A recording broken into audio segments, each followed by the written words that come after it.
To rikici dai da ake yi tsakanin Amerika da Iran yana ƙoƙarin dawowa ɗanye, yayin da shugaban ƙasar Amerika Donald Trump ya fito ya ƙara yin barazana tare da kuma kaiwa ƙasar ta Iran mummunan farmaki. Haka zalika a gefe guda ɗaya kuma za ku cewa dai farashin gangar ɗanyen mai a duniya ta ƙara tashi saboda wannan sabon rikici da ya ƙara ɓarkewa tsakanin Amerika da kuma Iran ɗin. Masu sauraron mu barkanmu da sake kasancewa da ku a daidai wannan lokaci, barkanku kuma da sake shigowa wannan tashar tamu. Idan wannan shine farkon kawo ku ziyara wannan tashar tamu ta taskar Kanawa, za mu so ku taimaka ku danna mana subscribing gami ga danna alamar ƙararrawar sanarwa, kana kuma ku danna mana lakin mu ma domin ma hakan ne zai ci gaba da bamu ƙwarin gwiwa wajen shiga lunguna da sakuna tare da kuma neman muku rahotanni. Masu sauraro ga cikakkun rahotannin. Shugaban ƙasar Amerika Donald Trump ya yi barazana duk harin da Iran ta kai za su rama shi sau 20. Shugaba Donald Trump ya ce Amerika ta riga ta yi nasara a yaƙi da jamhuriyar musulunci ta Iran. Trump ya yi barazana cewa duk wani hari da Iran za ta kai zai fuskanci ramuwar gayya har sau 20. Kakakin Majalisar Dokokin Iran Muhammad Baga Galib ya gargaɗi Amurka cewa wanda ya kai hari shi ma za a kai masa. Birnin Washington na Amerika, shugaban ƙasar Donald Trump ya sake yadda da cewa ƙasarsa ta riga ta yi nasara akan yakin da ta yi da Iran ɗin. Da kuma shugaba Trump ya bayyana cewa Iran na son a cimma yarjejeniya bayan sabuwar musayar wutar da aka yi tsakanin ƙasashen guda biyu. Trump ya bayyana haka ne a yayin da yake zantawa da manema labarai a cikin jirgin shugaban ƙasa na Air Force One. Ya ce Iran ta yi asara sosai a yakin, kuma a yanzu tana matuƙar son cimma yarjejeniya da Amurka. Sai da ya nuna shakku kan amincin gwamnatin Iran ɗin, inda yake cewa sun rage 'yan kaɗan sosai kuma suna matuƙar son yin yarjejeniya, amma ban san ko kun cancanci a yi yarjejeniya da su ba, kuma san ko za su mutunta yarjejeniyar ba.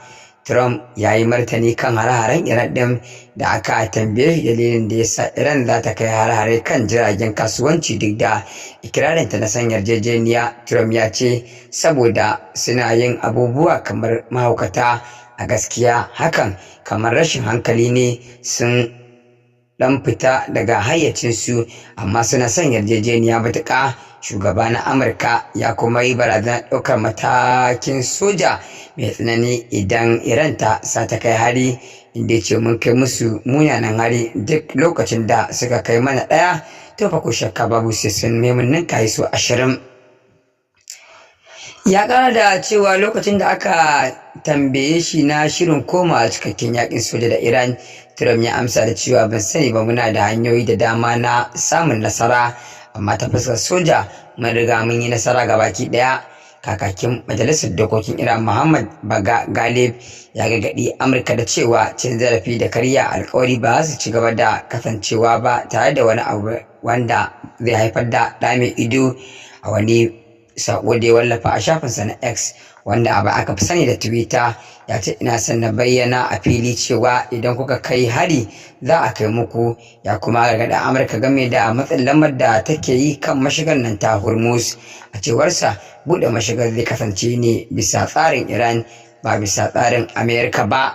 Ya ƙara cewa kada ku ci gaba da waɗannan yunƙuri marar amfani, domin hakan zai ƙara jefa ku cikin matsala. To a gefe guda da kuma farashin ɗanyen mai a kasuwannin duniya ya sake yin tashin goron zabo, inda ya haura dala 80 akan kowace ganga. Wannan ya biyo bayan shugaban Amurka Donald Trump ya sanar da cewa yarjejeniyar tsagaita wuta ta wucin gadi ce da aka cimma ba ta dindindin ba, kamar yadda gidan jaridar ta The Guardian ta wallafa cewa bayanan kasuwar mai suna sun nuna cewa farashin ɗanyen mai ya fara hawa daga dala 72 a ranar 7 ga wata na ranar Talata kenan. Jaridar Punch ta rawaito cewa daga baya kuma farashin ɗanyen man ya kai dala 80 a ranar Laraba. Trump ya bayyana yarjejeniyar fahimtar juna da Iran a matsayin wadda ba ta da wani amfani, bayan da Iran ta kai hare-hare kan jiragen ruwa da ke bi ta cikin Hormuz ɗin, lamarin da ya sake ɗaga hankulan kasuwannin makamashi a duniya baki ɗaya. rahotanni sun ce Iran ta kai hari kan jiragen kasuwanci guda uku ta mashigar Hormuz din, wanda aka tabbatar da cewa dai a halin yanzu ana ci gaba da fafatawa. An ce wani jirgin dakon iskar LNG ya kama da wuta bayan an kai masa hari, yayin da wani babban jirgin dakon mai na Saudi ya samu matsala a gaban tekun Oman. Amma a martaninta, rundunar sojin Amurka ta kai hare-hare ta sama kan wuraren soji guda 80 a cikin Iran. Hare-haren sun shafi yankuna da dama na bakin teku, ciki har da tsibirin Gashin Sirik da kuma babban tashar jiragen ruwa ta Bandar Abbas. Wannan ya biyo bayan gwamnatin Amerika na ƙarƙashin jagorancin Trump ya soke rangwamen takunkumin da ya baiwa Iran damar sayar da mai da kayayyakin man fetur, matakin da ake ganin zai rage wa Tehran wata muhimmiyar hanyar samun kuɗin shiga. Gefe guda ɗaya kuma, hedikwatar Qatam Al-Anbiya ta Iran ta sanar da rufe mashigar Hormuz, tare da yin gargaɗin cewa duk wani jirgin kasuwanci da zai yi yunƙurin wucewa zai iya fuskantar matakin soja na kai tsaye. Masana sun ce sabon rikicin ya rusa yarjejeniyar tsagaita wutar da aka cimma a watan Yuni, yayin da masu ruwa da tsaki suka tabbatar da cewa wannan fa ba karamin koma baya bane ba, sai dai sun tabbatar da cewa hakan kuma ba fa zai haifar da ɗa mai ido ba. Domin masana sun ce sabon rikicin ya nuna rusa yarjejeniyar tsagaita wuta wadda aka cimma a watan Yuni, yayin da masu ruwa jiragen ruwa suka fara ƙara kuɗin jigilar mai saboda hadarin da ake yi da yankin suke fuskanta. Hakan zai iya shafar farashi a cikin gida Najeriya, tunda dama tun a lokacin ma da farashin ya sauko a cikin gida Najeriya ne ba a rangwanta shi ba, wanda hakan dai a ci gaba da tarwatsa abubuwa wanda ake tunani. To fatan mu da Ubangiji Allah subhanahu wata'ala ya samu dace. Ko shakka babu, wannan rikici dai ba fa karamin ƙara dagula abubuwa ke yi a duniya ba, musamman ma a cikin gida Najeriya. Domin su cikin gida Najeriya dama ƙiris suke jira suka irin wannan abubuwa sun faru, ta ci gaba da bibiyar su. Fatan mu da Ubangiji Allah subhanahu wata'ala ya kawo mana mafita. Masu saurare, a nan ne muka kawo muku ƙarshen wannan rahotanni. Da mu so kuma mu ji ra'ayoyinku dangane da wannan rahoto wanda kuka saurara.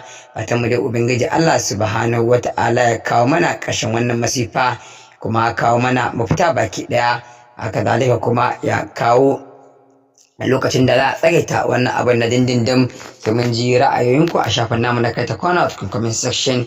A mu so kuma ku taimaka ku danna mana subscribing gami ga danna alamar ƙararrawar sanarwa idan wannan shi ne farkon kawo ku ziyara wannan tashar tamu, kana kuma ku danna mana like mu ma. Masu saurare, mun gode.